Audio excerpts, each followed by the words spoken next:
বাঘা বাঘা ব্যাটাররাও যখন জাসপ্রীত বুমরাকে হারাতে পারছেন না, তখন তার প্রতিদ্বন্দ্বী হয়ে হাজির হলো ইনজুরি।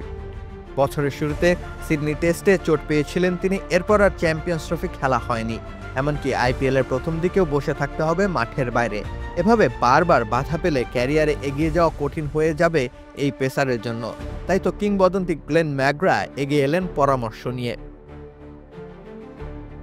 ইনজুরির কারণে অনেক পেসারই ক্যারিয়ার বড় করতে পারেননি। ম্যাকগ্রা তাই বুমরাকে আরও বেশি পরিশ্রম করার আহ্বান জানিয়েছেন।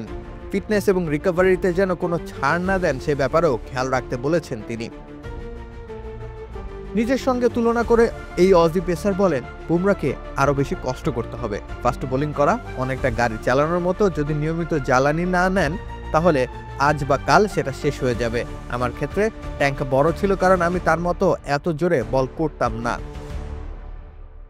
তিনি আরও বলেন, সে কিন্তু বাকিদের চেয়ে বেশি চাপ নেয় নিজের ওপর। ওয়ার্কলোড ম্যানেজ করার উপায় জানা আছে তার, কিন্তু সবসময় সেভাবে কাজ করা সম্ভব হচ্ছে না। কিন্তু কিভাবে ফিরে আসতে হবে সেটা তাকে বলতে হবে না, ভালো করেই জানা আছে তার। ভারতীয় পেসারের প্রশংসা করতেও ভোলেননি অস্ট্রেলিয়ান তারকা। তিনি বলেন, জাসপ্রীত যদি অস্ট্রেলিয়ার বিপক্ষে সিরিজে না থাকতো তাহলে এটা পুরোপুরি একপাক্ষিক হয়ে যেত। এমনকি সিডনি টেস্টের দ্বিতীয় ইনিংসে সে থাকলে হয়তো ভিন্ন কিছু হতো।